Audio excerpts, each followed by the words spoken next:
From a great state of Louisiana is Senator John Kennedy. He sits on the House Appropriations and Judiciary Committee. Senator, thank you so much for joining us. When we look at just X and statements and political positions, it's hard to believe that Lindsey Graham and Rand Paul are in the same party when we look at just Operation Epic Fury. So that shows the veracity of opinions and positions on our foreign policy. But we're talking about gas prices. We're talking about how this operation is affecting us here at home.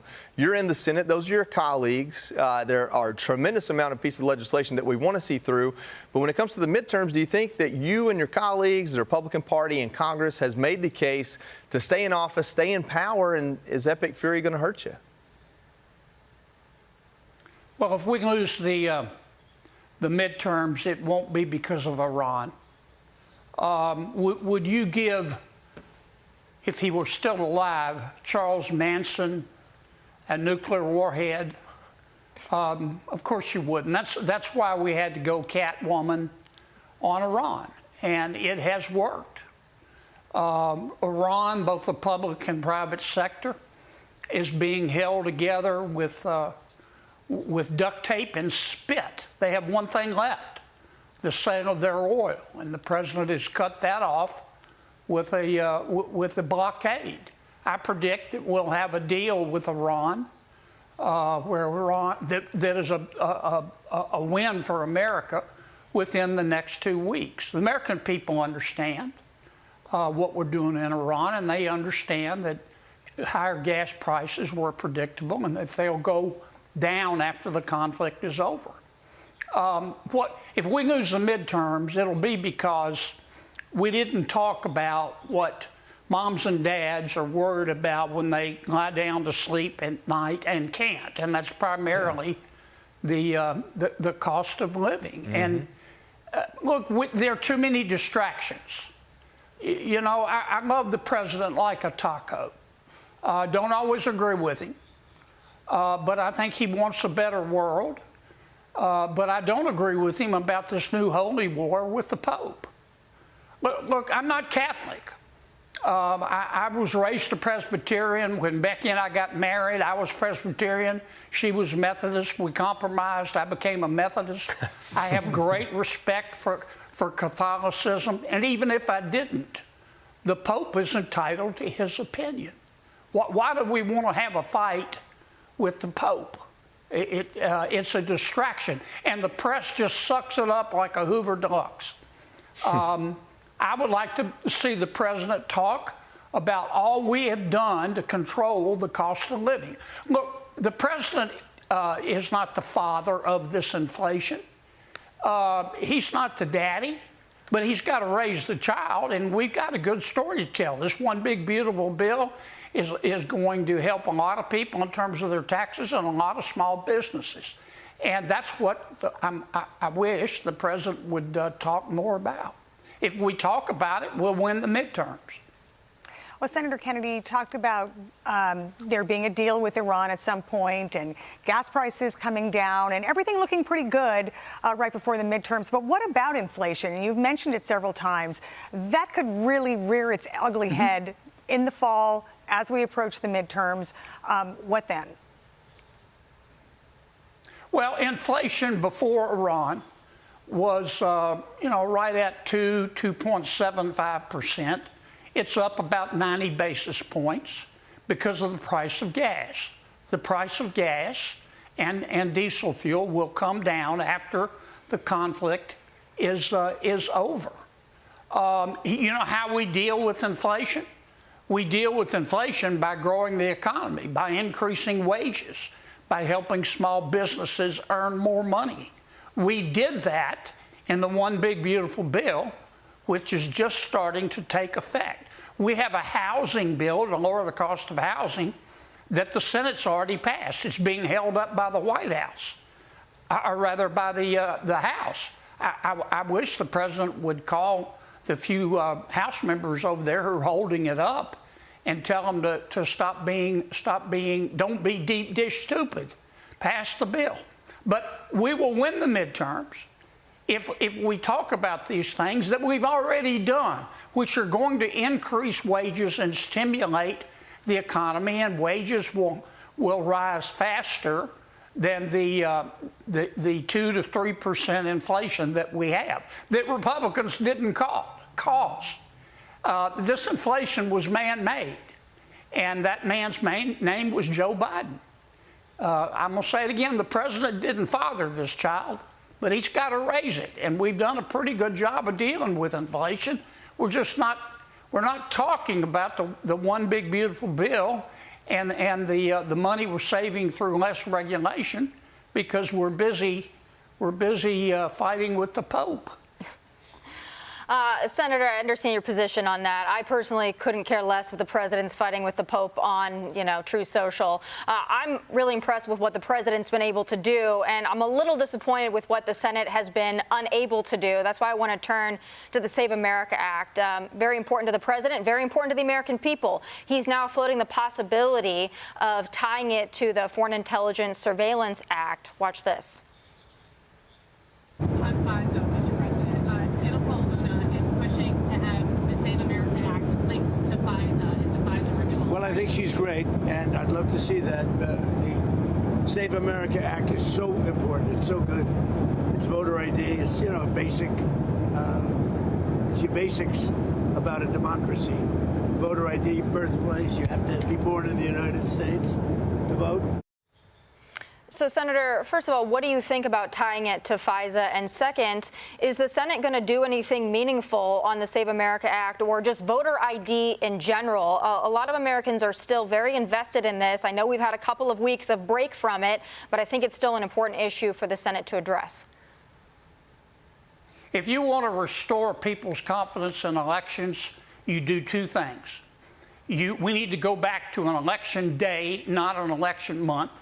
And we ought to require people to prove who they say they are in order to vote. Now, the SAVE Act does that in part. I will support tying the SAVE Act to the extension of FISA. I have said for 6 weeks we should attempt the SAVE Act through the reconciliation bill. Some of my colleagues think if we talk about the SAVE Act long enough, Democrats will give in. If you believe that, you're proof that human evolution is a slow process. Your Cocker Spaniel knows better. The Democrats are not going to vote for the SAVE Act. We're going to have to do it with Republican votes. The FISA bill is one option, but we also ought to attempt to do it through reconciliation, which we're in the middle of right now. On that subject, Senator, the DHS shutdown is still going. Right, the Democrats caused the shutdown. It seemed like it was never going to end. Then both houses passed something different and left town. And even though some Band-Aids have been put on this thing, so it's not as publicly painful, it's still happening. I know that there's a conversation around reconciliation to deal with some of this and the deal with the Democrats and different approaches in the House and Senate. Where does that stand right now? When will that be resolved? For 2 months, we kept asking the Democrats to fund ICE. They're not going to do it. Why? Because Senator Schumer's not the leader of the Democratic Party, and Minority Leader Jeffries is not. It's Congresswoman Ocasio-Cortez and Mayor Mondani, and they are leaders of the loon wing of the Democratic Party, which is going to punish any Democrat that tries to do anything to help ICE, because they want to defund ICE just like they wanted to defund the police. We were talking to the wind for 2 months. I said for 2 months, forget about my Democratic friends. Let's just do it with Republican votes and do it through reconciliation. And that's what we're trying to do right now. If we had started it 2 months ago, we would have it done. As it is, I think we'll have it done in the next, hopefully, 2 weeks. I also, in addition to opening up DHS, I would like to attempt 1 or 2 other things in the reconciliation bill that Republicans can unite around. One is the SAVE Act, but there are other things I'm certainly willing to consider. We don't need Democratic votes to pass it. We just need Republican votes, and we should have done it. We should have done it long ago. Real quick though, do you even have the Republican votes for it? I mean, that's been a lot of what we've been told by your colleagues, is that some folks, maybe Tom Tillis and others, aren't voting for some of these pieces of legislation anyway. We will lose 1 or 2, maybe 3 Republican votes. We always have some free-range chickens that wander off. We don't need all Republicans to vote for it. We just need 50 votes. That's how we passed the one big, beautiful bill. The vice president broke the tie. But I think there may be 1 or 2 who refuse to vote for anything the president wants and that makes sense, but it won't be enough to kill the bill, in my opinion. Senator John Kennedy, thank you so much for your time on this beautiful Saturday night. Thank you for having me, guys. Peace out. Oh, Joey, never a dull moment with the senator there. So I want to pick up. I wish we, had more time to ask him more questions. I had a few, but I'll ask you instead. Maybe you can come up with some good one-liners to maybe, resemble him in that way. He's talking about the SAVE Act. The SAVE Act and the Save America Act are different things, but I'm going to assume he meant the Save America Act. I don't know if you could do that through reconciliation. Yeah, it would be a longer discussion. As you can tell, we had a lot we wanted to ask him about, but I don't know what the pitch is to put reconciliation in there, unless you're trying to maybe fund the different ways you get your ID. And I've even said maybe that's how you attack the Democrats' attack on it, but then you're spending money. I don't know how that gets involved in budget reconciliation. There are only 3 ways to do budget reconciliation. That's through mandatory spending, revenue, and federal debt limit. And we hear them complain and argue and gripe over all 3 of those. Usually it's one bill, but you technically could break it down into 3 different bills. And so the Senate gets 1 bill per year on those 3 issues. I don't know how the Voting Act goes into that. So do you think that that's a cop-out? Throw it in there, then the Senate parliamentarian throws it out, I think that Senator Kennedy is actually, what he's being forthright. The only way they're passing anything is with 51 votes, and that's the best lever they have. Or the best vehicle. Filibuster, which they're not going to do. But it would be nice if somebody would get some fortitude on these important issues. Anita, I want to go back to where we started in discussing the midterms and the vulnerabilities here. I agree. We've made some great gains. I think the president, obviously, he's having to deal with a conflict in Iran. So he's got to split his time. That's not his fault. That's the way life is. But what do Republicans outside of President Trump need to do to make the case to voters? Because, the senator, I respect him, but he's talking about the Pope, and I don't care. What are other Republicans not named Trump going to do to make the case to voters? Well, he sounded fairly confident about the midterms. I was a little surprised to hear how confident he was. But, a lot of things have to be in the rear view by the time the midterms come around. The war needs to be buttoned up. Gas prices need to come down. Inflation is going to be a problem. And, what else do Republicans need to do? They need to go out and talk to their constituents about the big, beautiful bill, about the tax cuts, about the economy. I mean, that's something they have to do to keep the topic on the economy and off of the other things going on.